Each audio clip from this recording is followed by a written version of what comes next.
Tonight's Memories, by J.T. Writer, www.trcb.me/domain66. Whether it was after an egg fight with Dom DeLucia or standing amidst the wreckage of a skit that had gone horribly awry, Ed McMahon and Johnny Carson remained true to themselves, and to each other. One would look to the other and say, two grown men, while the other would complete the second part of their inside joke by replying, graduates of major universities. A little phrase that displayed the depth of a friendship that sustained and carried them through 46 years of varying levels of fame. Along the way, an intimate unspoken admiration was family cemented between these two men, making them the most recognizable, admired, emulated, parodied and well-beloved duos in comedic history. Philadelphia already recognized Ed McMahon's rising star as early as 1952, when he had 13 shows on the air. Having served in the Marine Corporation in World War II, Ed was once again called into military service to serve in Korea, thus interrupting his burgeoning television career. By the time he made it back stateside, all 13 of his shows had been cancelled and he was forced to start from scratch, scheduling audition after audition from a Penn Station phone booth. Fate intervened one night when he was invited to a party at Dick Clark's apartment and, after conversing with someone named Gordon, was foisted into the role of entertainer for the evening. After telling a few jokes, Dick Clark's producer took notice of him, and when an announcer's position suddenly opened up for the game show Who Do You Trust?, Ed was first in line. Ed did not think that his interview with the show's star went well at all. Apparently the show's star, Johnny Carson, thought otherwise. JT, now, I read your book Here's Johnny, Rutledge Hill Press, 2005, and the first thing I'd like to say is it was really refreshing to read a memoir that didn't turn into some nasty, tabloid-style tell-all book. McMahon, I would never do that. I would never, ever do that. At gunpoint I wouldn't do that. Your article could be in this broadcast. Visit trcb.com to find out how. JT, now, my only critique of the book is that the anecdotes didn't seem to go far enough. It was like, and then what happened? And it was off to another story. Now, is your series, Ed McMahon's Memories of the Tonight Show, an extension of the book? McMahon, yes. In other words, both things in my mind are tributes to Johnny. My idea with the book was, everybody wants to hear the hears. You know, JT. I get that all the time, all over the country. Will you say hello to my mom? Well, what's your mom's name? So anyway, I'll do a Here's Mary. Or whatever it is. JT, so you're like the most recorded cell phone answering machine. McMahon laughs. Yeah, that's right. I thought the book should be, not the Here's Johnny but Here's Johnny. Everybody wanted to know what he's like, you know, what's Johnny all about. So, that was my idea. So then, with Memories of the Tonight Show, it's just another tribute. So, it's some of the book, but it's more like a nightclub show. JT, is it more of a conversational theater type show or is there a multimedia aspect to it? McMahon, oh sure, I have clips that people have never seen. Like an Aunt Blabby skit that fell apart one night. I have things like that, and I have silly things that we did, like the thing I call the tie fight. One night, we got involved with something, and all of a sudden, we're trying to pull each other's ties off, you know. Reflecting, that's reflecting the fact that we were pals, you know. People wonder, are they really friends? A lot of the couplings in our business, they were not pals. Like Laurel and Hardy were not pals. The Marx Brothers feuded all the time. You know, we were buddies. If we had met in the Marine Corporation, we'd have gravitated towards each other because we liked the same things and we laughed at the same things. So there was a camaraderie that's explained and shown in a clip where it's just so silly, like two kids kicking a can down the street.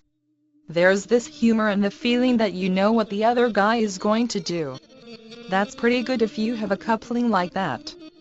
JT, your relationship with Johnny was definitely unique and has never come close to being duplicated, as far as mutual respect. It seems that many of these comedic teams allow their egos to destroy what they have. McMahon, right. JT, with your other projects, did any of them ever come close to interfering with your relationship with Johnny? McMahon, no. You know what I did? I was very smart.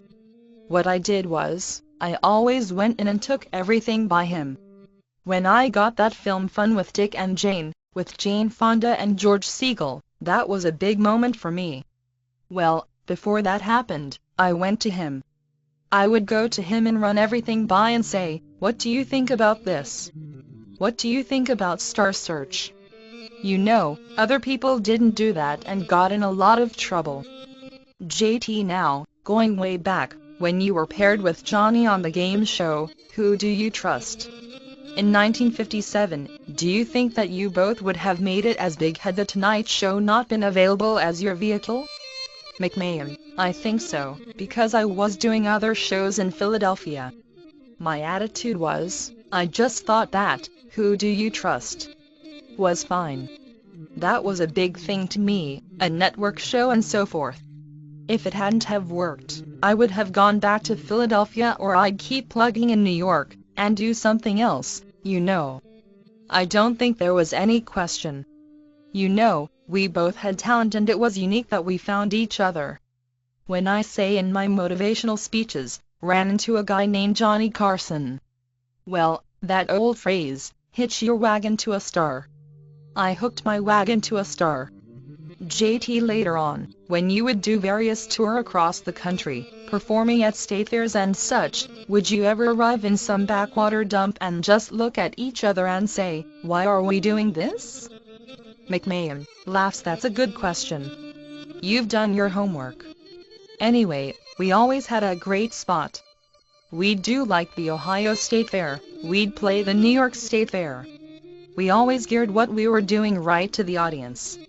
In other words, if we were in a town where there was a lot of oil drilling, Johnny would be an oil rigger and I would be interviewing him. He'd be Wildcat Sam, and I'd have the clipboard, and then we'd have to joke. But we would tailor it to the locale, so that helped us, you know. Even if we hit any. We never really hit any bad spots, but if you hit a bad spot, it was so right on that the audience was with us. Let's say you're in Houston, Texas, or you're in a smaller town like Milford, Texas, where oil rigging is a big thing, you know, we were right on. Regardless of what else happened, we had that. We had preparation. JT, when you toured, did you ever do any of the USO shows or spots at the military bases? McMahon, no, but I'm very military. I was in 2 wars. I was in the Marine Corporation for, between active duty and retired duty, 23 years, and I came out of the corporation a colonel, so I was very active in the Marine Corporation, but we never. I did some USO shows, but we never did any together. JT, how is your program Operation DVD doing? Is it garnering support from the movie distribution industry? McMahon, this program accomplishes 2 things. The troops are entertained and they know that citizens at home care and support them. Ed McMahon stated during a ceremony at the Palm Springs Airport's USO facility. The program collects new and used DVDs and distributes them to the soldiers stationed overseas. They have collected approximately 250,000 DVDs in the year the program has been running. My attitude is that, no matter what you think about the war, it doesn't make any difference.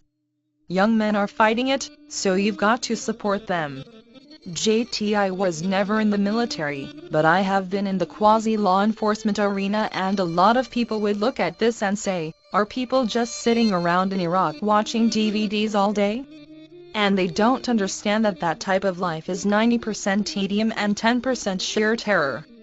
McMahon, yeah, and the fact that you can't play baseball, you can't play soccer, you can't play basketball because you're a target. People just don't understand that. My attitude is that, and I said this while I was doing publicity for this, no matter what you think about the war, it doesn't make any difference. Young men are fighting it, so you've got to support them. We're in it no matter what, and you've got to support them. America was home and witness to the most enduring comedic coupling of our time, and for this, we are fortunate. The snippets of scenes showing Johnny with a marmoset on top of his head, the endless parade of guests whose career were launched from that Burbank stage, the booming laughter of Ed falling under the spell of his friend. All of these memories are magical. Yet, that is what they are now. Collective memories. Although The Tonight Show spanned decades and created its own culture of comedy, for all of us, the multicolored curtain closed too soon. Too soon. Visit trcb.com for more great articles like this now.